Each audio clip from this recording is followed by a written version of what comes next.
Okay. Well, I think the first question you had asked me was just about the experience that I bring to that. Is that right? Yeah. Okay.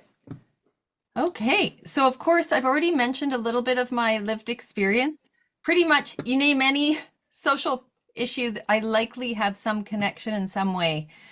So there's lots of layers to that, and that's just one of the ways that has informed this work.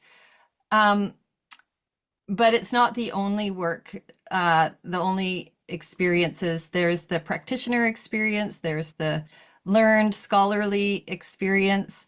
So my initial work has been in grassroots community change, and I've done that in multiple contexts across Canada, up in northern communities, as well as in various provinces, and also internationally in the States, South America, Africa, the Middle East, and Europe. And that was part of the experience, but also really steeped deeply in the personal empowerment end of it and activism, as well as lots of experience with system change and the complexities of that. I did my graduate work on thinking about what is the glue that keeps things stuck. We know what's going on. This was back in year 2000. So it took a few years out just to fully research this because I was noticing that the needle wasn't necessarily moving that far, that fast, even though we knew what was happening to the environment and to people. So, and then also became adjunct professor at the School of Regional and Community Planning at my local university and to train social planners. And really, a lot of it has been informed in the hundreds of scholars, experts, activists, elders, and change makers that have been part of it over the years or have inspired me in some kind of way. And really, it is that collaboration that has led to different innovation awards, one for the province, and then also recently the BC Community Achievement Award. And the reason I have the picture over there is because that's just illustrating the collaboration. So I do see the collaboration as essential. I'm just with my friends and colleagues at the BC Achievement Award ceremony. Okay, so, oops, that's interesting. So here's a little bit of the research to give you a snippet of it. So the graduate work I was focused on was on Indigenous and non-Indigenous relationship building and what was keeping us stuck, regardless of all the work that many of us had been pouring into for, decades. And so read 75 Truth and Reconciliation reports, studied with amazing scholars and practitioners, including Hiskia Sasefa from Ethiopia, who has brilliant knowledge in this area, John Paul Lederach, and many others, and came up with a definition of looking at reconciliation that is published in this book, that informs the Belonging Matters framework. Reconciliation is a parallel process of personal and political transformation from systems of domination to relationships of mutuality. And that system of domination, which I now call system of exclusion, manifests differently in different areas, but really that's what we are doing. We are moving from one system into a new way of relating with each other. Part So, of what we talked about in the very first session actually was the importance of relationships in every kind of initiative, but how those are typically left out of both the logic model and the theory of change. So what Belonging Matters does is elevate what we know from a sociological and social science point of view, the importance of relationships, but the absence of that in much of the conceptualization of theories of change, which are much to be much more instrumental, focusing on things like, as we talked about in later sessions, attitude change, knowledge change, behavior change, but not looking at relationship change. And that's where we get into the systems thinking. thank you, Michael. And in this book, what I did is I teased out 4 guiding touchstones that are about a lot of these systems of exclusion or systems of domination. At the heart of it is the imposition of one worldview over another. And so The first one is always engaging worldviews. So whether it's systems or people, engaging everything on a worldview level is what we need. And when we really look at the impact of worldview imposition, it leads to victim, offender, bystander, accomplice, rescuer cycles. And we need to step out of that. So transcending that cycle. Then there's engaging in large scale social change and timing and tactics. So after that research was done, and this is just a bit of feedback, Chief Robert Jovas wrote the foreword and has used it in his work and is a big believer in it. James Tully, for those that you know, is a leading political scientist in Canada and talks about it as really at the frontier of critical academic research and civic activity. So I'm just civic activism. So I'm just mentioning that because there is a huge body of research that went into the development of the Belonging Matters framework. So what in the transition from grassroots work, academia, and then back into the field, I was at first using all these big words, worldview, reconciliation, transcending victim offender cycles, all these big words, but how can it relate? How can we actually engage people in a practical and in simple language? And that's when I discovered that the concept of home and belonging is actually the doorway into engaging people on a values and worldview level. So that's, so I'll give you a little bit of the theory of change is very much like Andrea Lisa was asking about. It's been very iterative. Really, there was a lot of research, then a lot of intuition, then a lot of trying it out. And then really, it's only been in the last 6 years working with Michael that the theory of change is now measurable. So it's evolved over all these 35 years, basically, but, or 20 in terms of the Belonging Matters framework.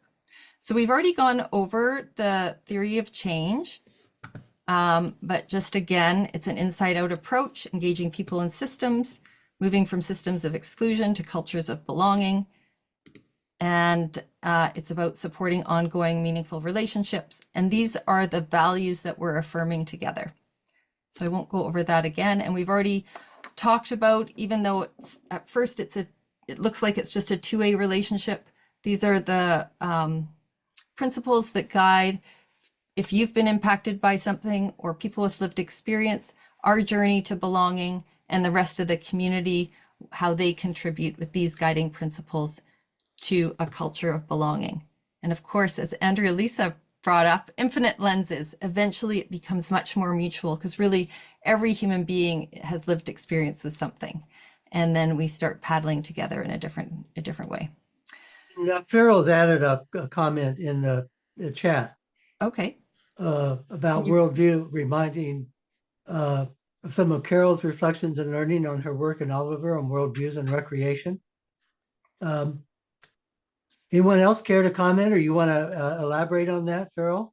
Yeah, just thinking back on that conversation on some of the learning that happened there, and maybe kind of what had led to some of the disconnect in the first place was these very different starting points on worldviews of recreation and how that informed, you know, the approach that maybe might have maintained some of that disconnect or distance or lack of belonging. And in kind of recognizing that, how transformational it was to the process. And part of what we know about worldview is that it's embedded in social groups. It's a social construction. It's not just individual. So how a group of people see the world is where that language comes from. And it's appreciate your bringing forward that reminder.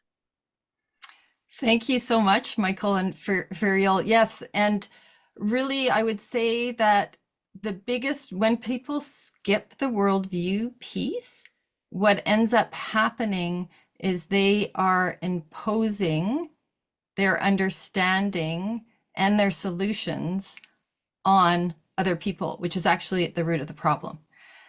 So when we start with the primary guiding principle in Belonging Matters, which is the people most impacted are the experts because they know how they were pushed out and what values are eroded in the process. So when we build belonging with the people most impacted, A, we start unlocking all these dormant talents that benefit the whole community. And B, they cut through the weeds to what is actually going on and what values we've all been eroding that got us here in the first place. So I often use, because I'm from the West Coast, I've talked about dragon boating is really the principles, like the theory of change, the principles that we quickly went through that we've talked about before, is like the rudder. So, but what I found through the home and belonging concept is it taps into our universal yearning for home and to belong. So this is no matter where we sit in whatever social or environmental problem, what side of the fence, we can relate to somebody else's yearning for home if it's been eroded or destroyed or displaced. We can and then expand awareness and be able to, so it's a potentially unifying force. And the rudder, the values, our guiding principles are the rudder. So when we see it like this, what we're doing is oar in, when we get off track, oar in, that guides our attitudes and actions. And it's really the relationships are the people power. And that's where those habits and systems of exclusion or cultures of belonging, we build those options based on whether we're living out or neglecting these guiding principles and these values. So it's one way that a simple way to kind of think about it. And so here's a little bit of the evolution that I'll go through quite quickly. So you see how what has informed the theory of change and also the different elements. So the academic research book published was finished around 2004. And then in 2006 started up this exploration of the home and belonging lens. So partnered with a university and hosted a national dialogue with all sorts of demographics. You can see some of them there to explore this concept in a collaborative learning day, and tried out the process with all these folks. Wrote a discussion paper, had a large advisory group of all these different demographics to launch this initiative. And as you'll see, there's like Tusalem from the Cowichan tribe and Senator Romeo Dallaire that I'd worked with in previous international projects. Okay, so that launched it. And the discussion paper also had robust research that linked some of the research in the Worldview Skills book, but then started looking at the belonging lens to actually address the pressing issues of our time. And that went into piloting stuff on a neighborhood level, and it's now called the Belonging Matters Conversations. Back then it was called Finding Home Dialogues, but now it's Belonging Matters Conversations. And basically, originally they were designed for whatever the social problem is for people with lived experience. And it's what it does is it fosters a sense of belonging, which takes away the shame and builds dignity and people power right away. It increases community collaboration, because once folks with lived experience have their voice, dignity, and leadership supported, we're in a different place for genuine collaboration to do it all together, the community change work that we're doing. And it also generates innovative self-organizing projects to address whatever that issue is. And that's people with lived experience led initiatives that then are supported and worked on collaboratively with the rest of the community or the organization, system influencers. Each context is different. So at the heart of this and this framework are the Belonging Matters conversations, because it's really in our habits, in our relationships, that we create the overarching systems of exclusion or cultures of belonging. Let me remind you before we leave that slide that when we went through the Bland and nurturing committed connections example, that we talked about how these kinds of of results are both process and outcome. So that a sense of belonging is both the process and it's an outcome. Community collaboration is both process and outcome. Projects are both process and outcome. So it gets away from the linearity that you're only going through the process to get to a different outcome. Belonging is both process and outcome. And that's part of the change to a systems understanding. Thank you, Michael. I actually, with the belonging strategy for when people take the roadmap for community change that helps people create a belonging strategy, we talk about that in terms of the whole strategy as a process and then the outcome, the process outcome. But there's also a belonging practice. I have a slide later on that'll get into that too. I had it up here and I moved it further down. But that practice of always listening, whether it's in our family system, the community, our workplace, who has been pushed to the margins? Who's the target of workplace bullying? Who, whatever it is, who is most impacted and pushed to the margins, and listening to that person, supporting their voice and leadership, and together acting on what we hear. And together strengthening those values that were eroded, because that'll make our workplaces or families or whatever it is better by strengthening those values together and how we work together. So thank you. So I call it a process, outcome, and practice, because it's a moment by moment practice and a choice. That's when we make the biggest difference. Okie dokie. So application. So just there's a lot here. I'll only touch on some of them. I have different examples of initiatives with folks with lived experience and community change. So I wanted to just highlight what happens when we center the voice of lived experience. And I know many of you, this is the way you work, but I wanted to give some examples. So seniors in isolation, there's been many Belonging Matters conversations, and often an organization will talk about low engagement, or they're doing everything and no one's coming, or just the loneliness of seniors, and the ideas that they want to do is promote friendly visiting and all this kind of stuff. When we actually do the Belonging Matters conversations, which is a series of 4 or more conversations that takes through a guided process to get to the tips and strategies and in a self-organized projects, what gets generated is things like conversation cafes that they lead in different coffee shops. Sometimes they come up with their priority challenges, like how to live in a small place when you've lived in a bigger place, whatever the situation is, and then sharing that information with people that need to live in small places. So I could go on and on with lots of innovative projects that have nothing to do with loneliness, but all have to do with connecting to self, others, and having a meaningful purpose. The next one is youth engagement. So an example of that is at a neighborhood house. They had amazing youth programs, but 0 youth showed up. So we have a process for how to engage diversity. And within 6 weeks, they had 70 youth and had waiting lists for all their programs. And what came out of that is the youth, we had 5 demographics. We strongly believe the diversity we start with is the diversity we end with. So we had Musqueam, newcomer, 2S LGBTQIA+, developmental disabilities. There was about 5 demographics.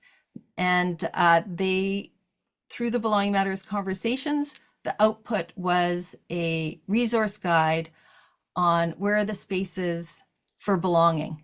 So they had tons of resources around that.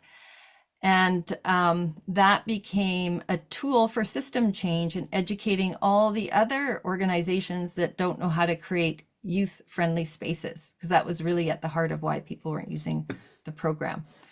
So I'll move right along. A lot of these youth and seniors projects generate into intergenerational ones, but I'll go to the next. Already talked about the elder abuse in one of the sessions, so I won't go there. Poverty reduction example is when we work with folks most impacted, totally different solutions. So reframing is a big thing. So the first thing we did is reframe together. And instead of talking about poverty reduction, we talked about how to strengthen money confidence. And what got generated is peer-to-peer cafe conversation, potluck cafes to share tips and strategies and community resources. And there was a big shift in people's lives within a very short amount of time. We've already talked, we heard from Carol about the awesome work that she's doing with Oliver and Soyuz Indian Band collaboration. Lots of examples around supporting Indigenous leadership. This photo, I think Anita's on the call, you might recognize some of the people, was a Belonging Matters conversation facilitator training. They wanted to address lots of things. Now I'm trying to remember it all. Racism in the healthcare system, belonging within the Friendship Center because there was different demographics that was difficult to coexist. Racism in the community is a different group that got training for that. So lots of different pieces. Another one was Aboriginal Front Door in the downtown East Side. And there was an inward focus on how to build more teams. So it was street involved Indigenous folks, how to build more cohesion and belonging within the group because there were some issues, but also outward facing. And they ended up generating belonging drum circles out in the park where other people that didn't have Belonging Matters conversations, but they still were able. So they generated totally different ideas than probably someone coming in, let's solve this problem, and would have done something different. Disability awareness, again, we engaged as many demographics within the cerebral palsy community. So they wanted to do, the organization wanted a cerebral palsy awareness campaign. So there was ideas of doing workshops and all this kind of stuff, but we started with folks with lived experience, but a diverse group. And they became the leaders in the awareness campaign. Through the Belonging Matters conversation, came out with powerful health and education sector stories, which was the priority areas. And they became the voice and the awareness campaign. And people attending workshops led by someone living with quadriplegia is life-changing for the disability sector that's often mostly populated by able-bodied. They also created an amazing resource guide in collaboration with agency leaders. But I could go on and on. There was amazing outcomes there. So that's just an example. Newcomer integration. Talked about the river story, but just because I think Karen brought it up last time, there's many projects where demographics have changed in a community. So, Neighborhood House had been in a predominantly white, and then it became more Korean and Chinese newcomers. So through a Belonging Matters conversations process and an engagement piece, it went from 0 Chinese and Korean to hundreds. And that was through this engagement process and the Belonging Matters conversations. And they generated tea and chats and intergenerational gardening projects. So we're taking care of belonging ourselves, each other, but also the environment.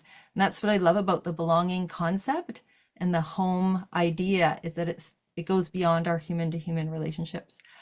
Affordable housing project, again, multiple demographics. This is the photos of a 2LGBTQIA plus group.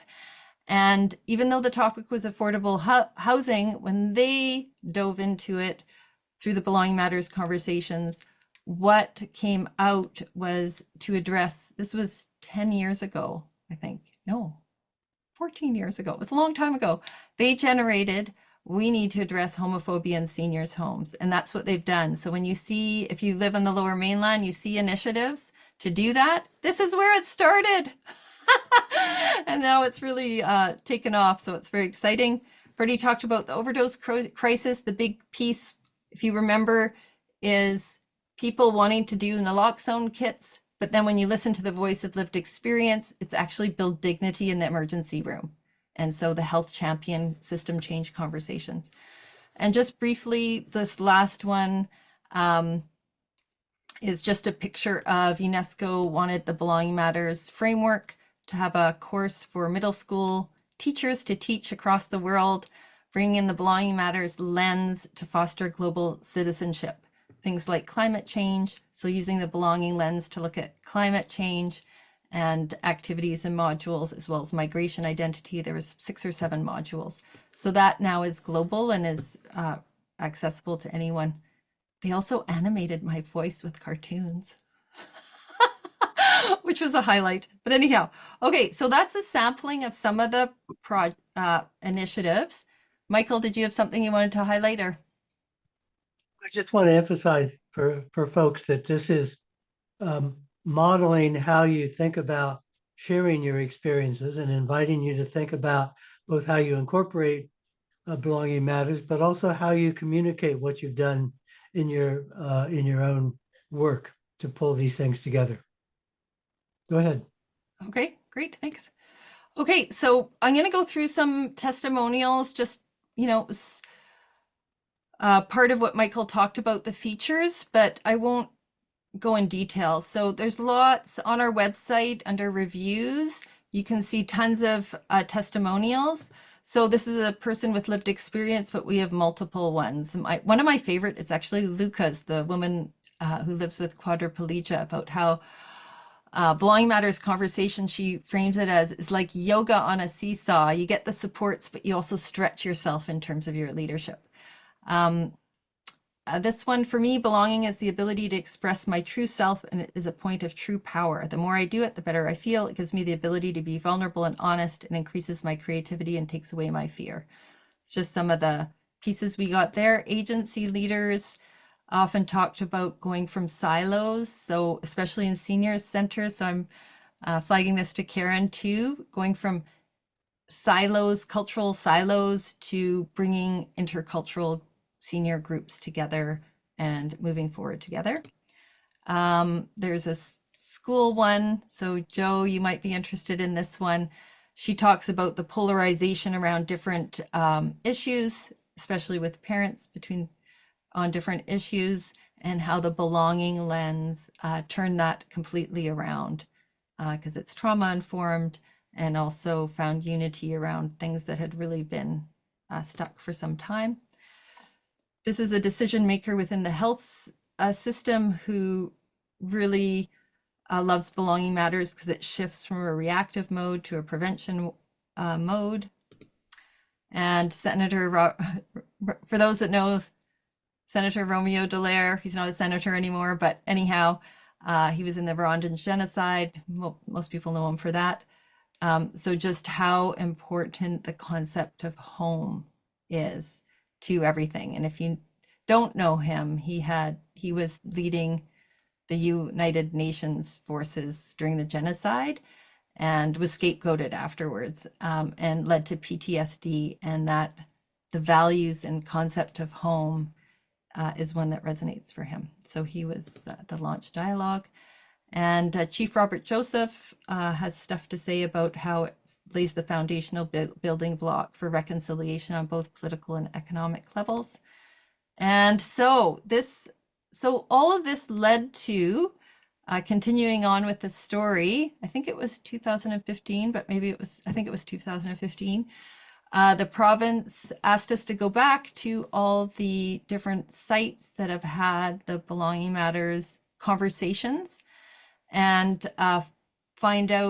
figure out what sustainability tools are to scale it. And so we were able to do that. And so we had focus groups with lots of different of the folks with lived experience, as well as agency leader focus groups that were the ones hosting everything. I was the facilitator at that time of the Belonging Matters conversations. And Musqueam hosted a focus group for Indigenous leaders to look at the theory of change, to look at the application and how that can be culturally safe and relevant within Indigenous communities. Vancouver Foundation did one around sustainability tools, and also one around policy. So how do you link the voice of lived experience with policy change? So it was a real privilege to be able to go back to all these people, as well as create other focus groups for more input. So you can imagine there's hundreds, if not thousands, of input into all of this. And so I'm just going to give you a brief. There's much that was created out of that, but I'm just going to let you know where it landed that's relevant to you. So basically, this approach scales deep by impacting the hearts and minds of people by addressing root causes embedded in values, attitudes, beliefs, and behaviors. And I would add policies and practices so that it does scale deep. And that's that piece around engaging people and systems on a values and worldview level. It scales up by, oh, that's the up part, by identifying policy and practices that can support community change. It scales long by generating sustainable and lasting participant-led self-organizing change initiatives.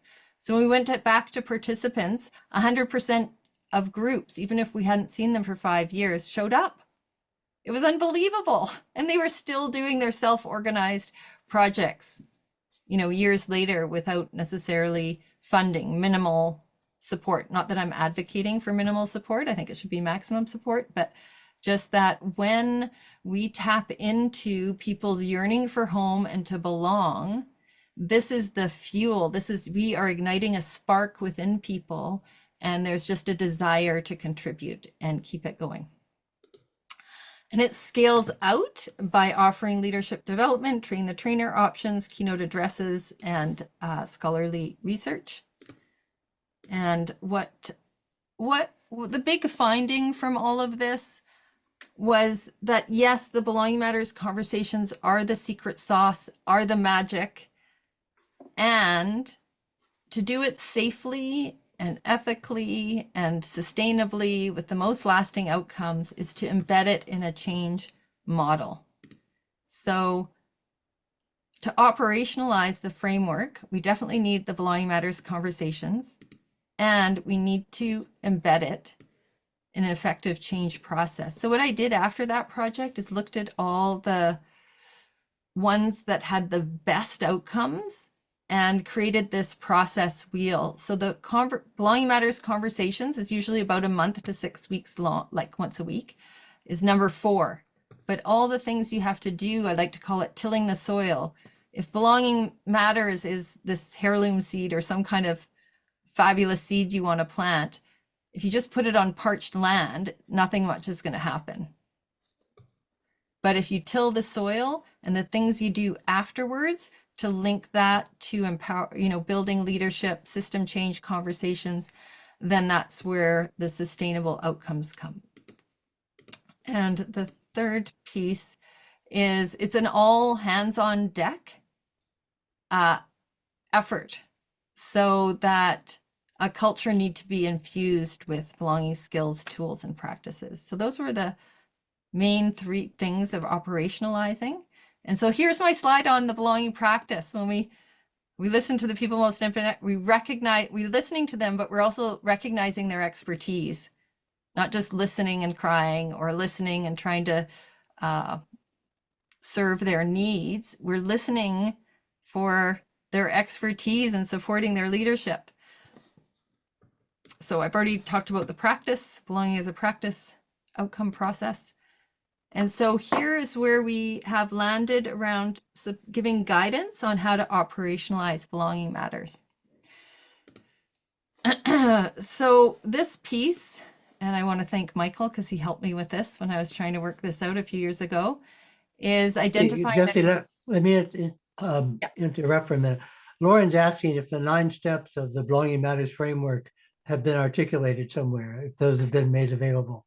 Yes. So what they are, the 9 phases, there's a whole guide and there's a training that accompanies it, because every context is so different that there's a bit of a process for helping people customize the 9 phases to their context. So instead of a cookie cutter approach, the guide is, I'd have to look, maybe 50, I can't remember how many pages it is. There's a quick guide and a longer guide with checklists and everything of things that need to happen. So yeah, thanks for the question, Lauren. I appreciate it. Okay, so the capacity, the culture of belonging temperature check. So this is identifying the capacity needs. So the first piece is, in every experience, if the person at the top The change effort will only go as far as someone who's done their own personal work around this topic. It's unfortunate, but it's true. So we have a leadership style and strategy reflective learning tool, so people can identify what we've learned, a leader who wants to do this kind of work, the kinds of skills and styles that will be most helpful. One around team culture and skills reflective learning tool. So again, identified all that into a questionnaire. And your social change strategy reflective learning tool. So some people just want all the kit and caboodle. Other people have actually built amazing things, but there's some gaps and they want to figure out what they can integrate into what they're doing. So those are some of the ways that we identify the capacity needs. And here is a little bit about what those trainings, unlearning, learning approaches. So belonging begins with us is foundational. Most people want to jump to strategy or implementation. They just want the Belonging Matters conversations like now. But there's for the most sustainable results, I always recommend belonging begins with us. Because if we engage folks with lived experience and then somebody in the system does something to erode that trust, then you have a lot more work to do than having done nothing. So here are some of the things that we do to help people build belonging with us. And of course, always starting with yourself. So there's Belonging Matters conversations for leaders so that you can experience the Belonging Matters conversations. It's the first step of the facilitator training. So some people do it as a first step, but really we need to build belonging from the inside out ourselves. Also have Power Hour sort of coaching packages that has a workbook that goes in there around 3 steps or 3 practices for building belonging. And the next is, within that, if you don't do the team one, there's some of the team ones that are useful in the leadership style and skills. The team stuff is Belonging Matters conversations for teams. And the outcomes are things like creating your own, given the stories that get shared and generated, your own belonging guiding principles for how you work together. So that really fosters team cohesion.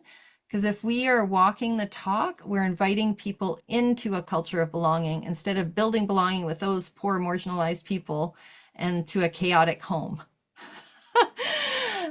So belonging, but it also just gives them everyone a chance to experience it so they can articulate it to others, because it's a different approach and it's hard to articulate unless you've done it. The next is solving problems together. So there's a values-based problem solving approach that is very effective for solving problems, whether it's in the team, with community members, with system influencers, with community partners. So that if we don't have, it's like if you don't have a strong rudder in how you solve problems, we are in multiple crises in the globe and in our communities will be like a wind and thrown over. So having values-based problem solving skills, as well as worldview skills and how to address discrimination effectively. So how to address discrimination effectively as reflective learning practices. For dealing with discrimination as a target, as a bystander, as a person that's actually doing the harm, and those supporting those that are targets. And Michael was so generous in helping with those reflective learning practices that all go with them.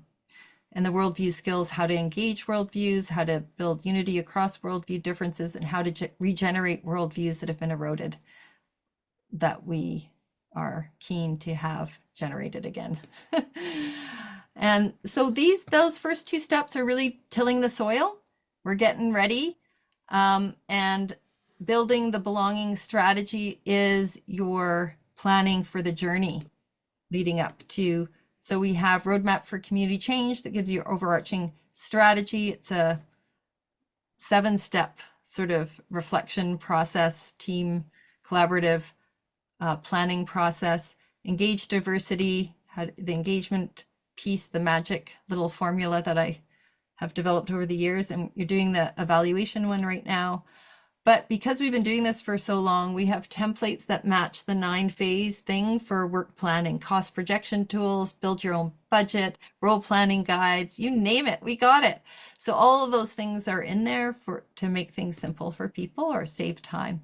The next piece is Belonging Matters Conversations Facilitator Training, and I'm noticing the time, so I'm just gonna go that. So we have that, and then we also have, like Lauren had asked about the 9 phases.